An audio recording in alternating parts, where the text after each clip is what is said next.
Welcome, everyone. Welcome to our Difficult Conversation series. My name is Jose Barzola. I'm president at the Conflict Resolution Alliance, a local nonprofit that develops and supports peace builders in Hawaii. The Difficult Conversation series are 6 interactive virtual workshops that will assist you to be ready to have difficult conversations in your professional and personal lives.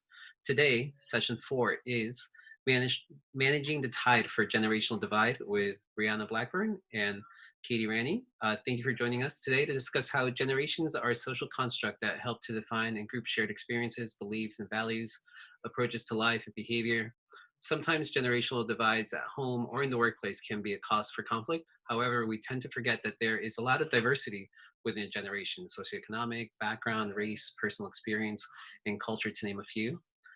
In a time of extreme change and uncertainty, we are all in this shared experience. Join us as we discuss what defines a generation, demyth some stereotypes, and identify how we respond to change and conflict intergenerationally.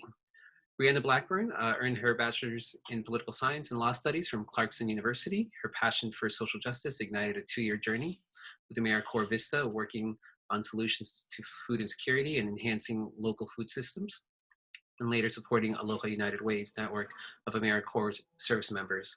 Brianna's current role has been strengthening operations and data capabilities for Kamehameha School's talent acquisition team. Brianna is certified in mediation through the Mediation Center of the Pacific and serves on the executive board of the Conflict Resolution Alliance. Katie Ranney is a peace builder, conflict manager, and facilitator, and has been working professionally in these areas for the last 13 years. She graduated summa cum laude from Santa Clara University and earned her master's in communications from UH Manoa with a certificate in conflict resolution. She's currently the special programs coordinator for the Mediation Center of the Pacific, conducting outreach and training as well as special programs creation and management. She's also president-elect of the Conflict Resolution Alliance, community facilitator for Seeds of Peace, and digital administrator for the Accord 3.0 network. She's fascinated by the development of empathy and how groups communicate digitally to connect. And to get us started, I'm going to turn it over to Katie. Hello everyone, and thank you so much for joining us on this Monday afternoon. We appreciate your time, and we hope to have some good, productive conversations about intergenerational communication and conflict and how that can be managed. So thank you very much. Just going to give you a quick overview of what we are going to be talking about. So first we'll be talking about just laying a baseline for this conversation. So what is it that really makes a generation? What are some common stereotypes for each of these generations? And what that could be missing, what these definitions could miss. Generation, the term can be fairly fluid, so we'll be talking about that. And then in the next section of it, we'll be talking about what are some ways that we can manage the intergenerational conflict, if there is any, which there always is, and really breaking through sort of certain mindsets about generations and intergenerational communication. So we'll be working in the second half after we set this baseline of our definitions, going into sort of managing that that divide. As in the current day, we have seen more and more intergenerational workplaces. There are intergenerational homes, and it's an everyday thing to have to manage those ebbs and flows of communication between generations. So generations, we'll jump right into defining what a generation is. Generations are a socially constructed concept used by demographers, economists, even businesses in order to examine economic trends and social changes over time. Each generation spans approximately a 20-year period. Generations are defined as a group of people with common beliefs and behaviors, similar attitudes towards values and approaches to life, as well as shared experiences like a change in governmental leadership, war, technological changes, and periods of great change in general. Generational concepts are unique to each country and are not globally universal or one and the same. And a key thing to note in here is that often it is, along with some of these larger experiences, such as, war or the government, also technology within each one of these generations does help to define and differentiate their relationship with technology, the technology that was present in their youth versus in their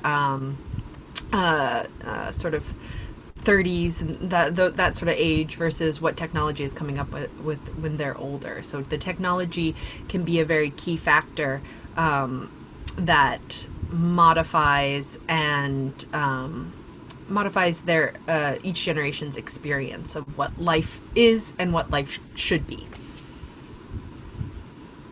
All right, so let's take a look at some of the most common generational stereotypes. I'm pretty sure we've all come across at some point, maybe some new ones. So let's start with the greatest generation, also known as the silent generation. They're characterized as having self-sacrificed in their lives, have a high respect for authority, are noticeably hardworking, tech challenged, traditional in their values, and make very loyal employees. Moving on to baby boomers. They are personified as workaholics in our workforce. They are also classified as competitive, goal-centric, resourceful group of people, noticeably self-assured, disciplined, and are the population of people who are either retired or thinking towards retirement. Next up is Generation X, also called the latchkey generation or the lost generation. Gen X grew up with minimal supervision, are considered technologically adept.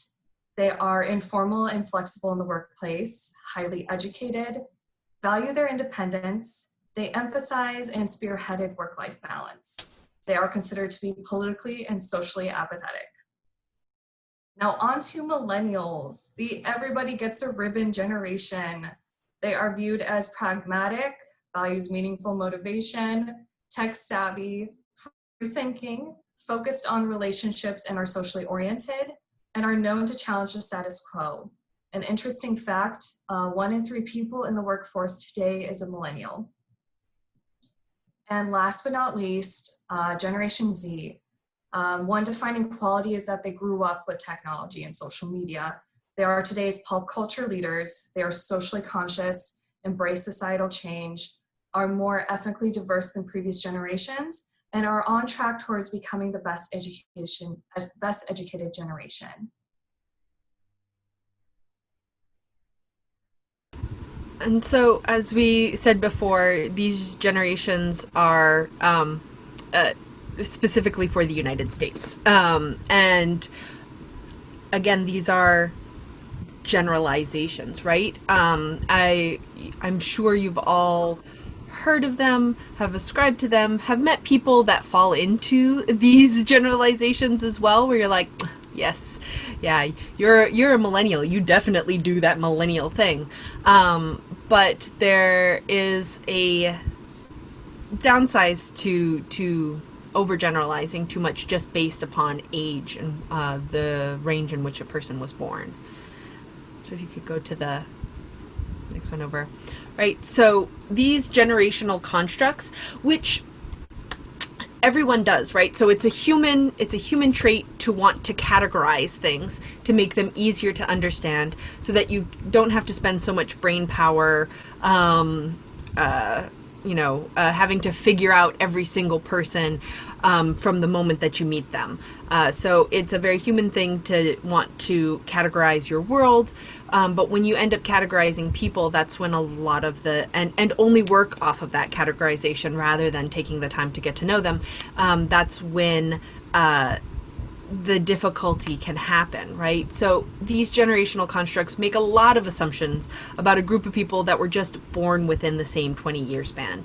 If you were to make a graph and have the graph of, people's opinions about any one topic, and you notice the graph line about like they were in favor of it or not in favor of it going through, and the line would be super, super jagged, and you could group them kind of, to sort of get an idea within a 20-year span of people who were born within that 20-year span, what their idea of about a certain topic. But really, when you look at it overall, there is almost as much variation within a generation as there is between generations.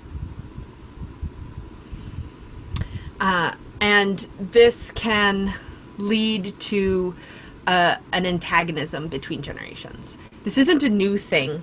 There have been quotes about how the younger generation is lazier. They're more focused on themselves. They don't hold the values of our generation, of our older generation. And those sorts of quotes have been going on since, 300 BC, 600 BC, when ancient Greek scholars were lamenting the fact of these frolicking and value bereft young kids who don't understand the importance of a good education. So this sort of challenge of attitudes, both from the older generation to younger generations and younger generations to older generations, has repeated over and over again, kind of throughout the centuries. We've seen an increase in them recently. Usually generations are defined in retrospective. You look back and they see, this generation sort of experienced these things, and this can be a kind of a cutoff. But recently, generations are being defined as they're being created. The term millennials was being used in the mid-90s, whereas technically the millennial generation didn't end until 2000. So there were still people being born and growing up and learning new things while this generation was being sort of codified by the mainstream, by marketers, by economists. And it can really cause, by taking so much of that of a deep look into that and trying to classify it before it's even been formed, has kind of had this explosion in the mainstream media, as well as in conversations of this, boomers are like that, or millennials are like that, or this is what Gen Z is, or anything along those lines, and has created a publicized antagonism between generations in the modern day. So we're going to start off with our first small group discussion, right? So these are how we are setting our groundwork for the discussion today. This is how we defined our generations, right? We've got all the ones that Brianna went over. And then with the idea that these are all social constructs. These are things that we as people have decided that we as people are defined as. So why do we follow these completely as truth? Is there a way in which we fail each other by clinging to these social constructs? And maybe have a little time to reflect in your small groups about when you have ever experienced someone using an overgeneralization for a generation when interacting with you. And this one is going to be the hardest, but the most important. When have you perpetuated this idea of these social constructs and these stereotypes for generations? When have you made an assumption about someone else simply because of their age? That one is a little bit more hard-hitting because you have to admit to making those sorts of assumptions. We all have, though. So it's good to look at where your assumptions are coming from and the experiences that you have had. So we would like to split up right now, unless there's any questions, into these small groups discussions and just talk about why have these constructed generations been accepted as truth? Where are they maybe doing us wrong? When have you experienced it, and have you perpetuated these stereotypes? All right, so we're going to move forward with some of the topics that were brought up in our group conversations. I'm so glad some of those trends surfaced because it makes for a great segue into the next part that I'm going to discuss. So managing generational divide and breaking through social constructs. One of my favorite quotes from Leah Georges, who is a researcher in the subject matter, and what I hope is an aha moment. The focus on generational cohorts have created a space that we forgot that people are people. Kind of simple as that in some ways. We've overlooked and forgotten so much diversity exists within a 20-year span, as you all have brought up. What we fail to acknowledge when talking about a generation is the role that gender, education, culture, race, upbringing, and socioeconomics have in shaping our opportunities and personal experiences. This is the biggest gap when we overgeneralize and make assumptions about a group of people being born, being raised, and living within that same 20-year span of each other. Intergenerationally, we also need to remember that we are more similar than we are different. Of course, there are small differences in what people want. 20-year-olds and 60-year-olds have different values, face different challenges, do different things, and have different interests, of course. However, there are many things that we commonly need and seek as humans, as people: support, appreciation, purpose, grace, flexibility. The list does not end here, but it does start here. So what are some ways that we can approach these intergenerational relationships to transform any conflict that we have into an opportunity for growth and for positive change? These are some examples that we have that I think are really good starting places. The one is a change of mindset. There is this theory of onlyness, and what that is that's approaching each person and recognizing them for their unique contribution, their unique life story, that they are the only one who is able to provide what they can provide. They are the only one who can see the world from their perspective because they are the only one who has lived the life that they have.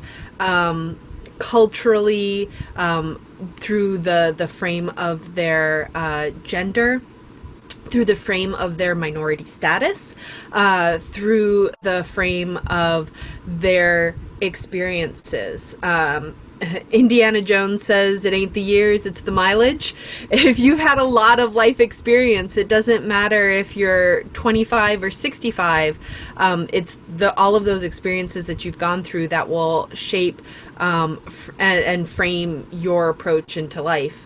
And so when you approach each person and you interact with them as a unique being that has their own contributions based on their history, their lifeline, then we're able to go beyond generations. We'll be able to go beyond the idea of that age defines, and really approach that person and meet them where they are, and look for those unique, wonderful things that they can bring to your relationship, to your experience with them. And then there's also, which many of you who have studied conflict resolution in any way, there's the mindset of finding higher common ground.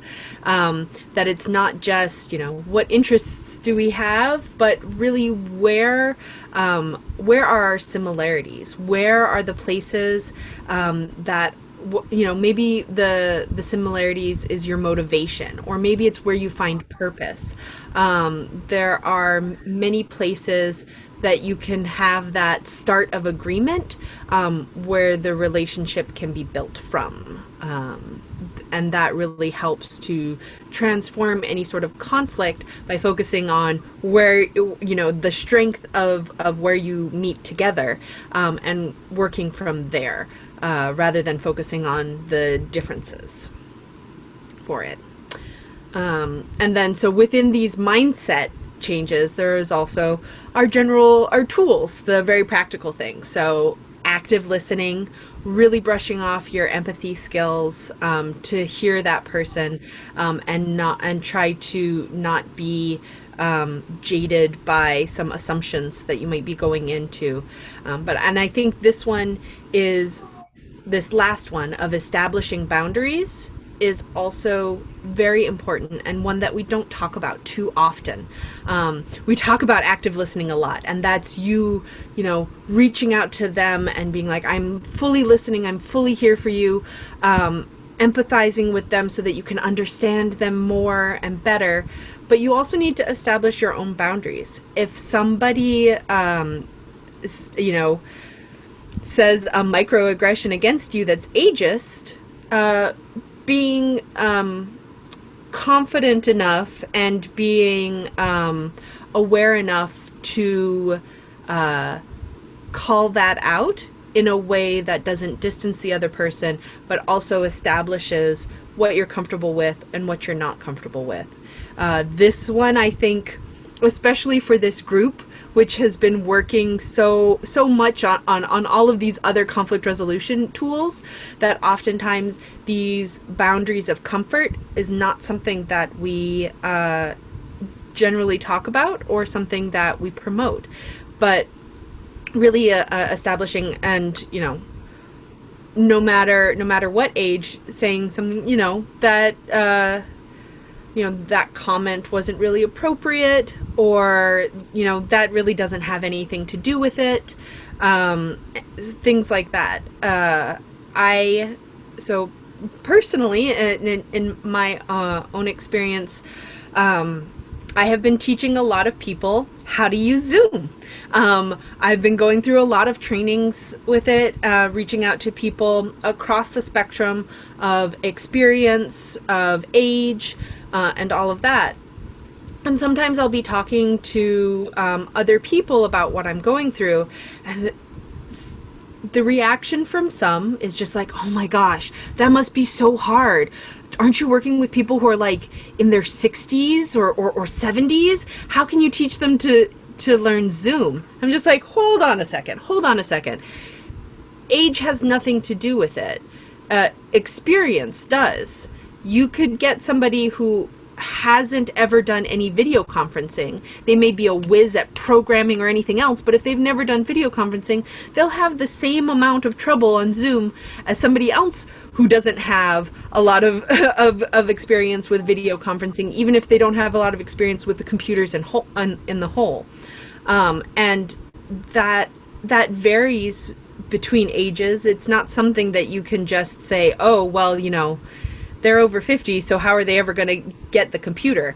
That is not true. That doesn't make sense at all, right? So I take it as an opportunity to educate some of these people. That is something that has no bearing on it. It's really the technology experience and someone's willingness to learn that will affect how quickly and how slowly they will catch on to a new technology.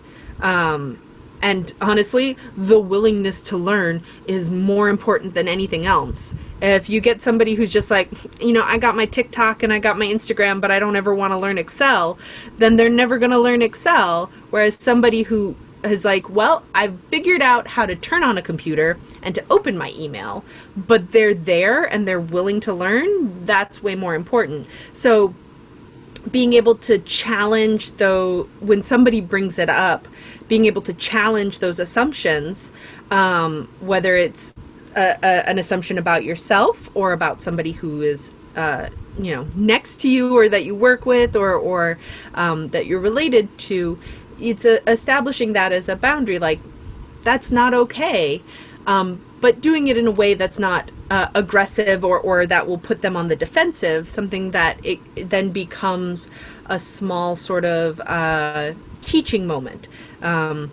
Even though it doesn't have to be a teaching moment, all it really has to do is set up a like it says, a boundary of when they're in, you know, in your space working with you, this is a thing that is not all right, and you let them know so that they can follow through with it. Sorry, that was a bit of a longer rant, but I feel like establishing boundaries are a very important tool that often gets disregarded, and so I wanted to kind of emphasize that in this one. Of course, and I just want to highlight something you said, Katie, and that was brought up in our share out with our group conversation, was the willingness to learn is a great bridger between intergeneration.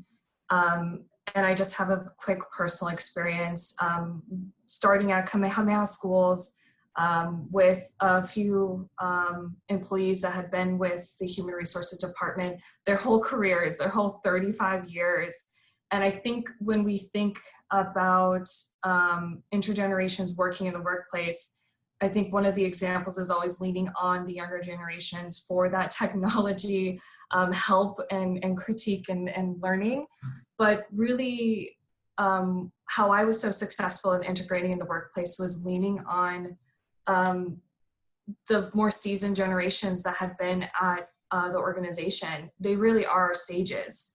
You know, they have a wealth of knowledge organizationally, the ins and outs of how we've operated, and the historical knowledge that I really leaned on them as well. So it definitely goes both ways, that willingness to learn. Okay, so we're ready for our next group discussion. So now we're going to take this time to have, rather than a reflection on just when has this experience happened, but how can we actually approach it when intergenerational conflict occurs? If someone's assumptions has led to tension in the workplace or anything like that, what other approaches can we use to help address this? What are some tools that we can use? And then we have a little bit of sort of more specific questions here.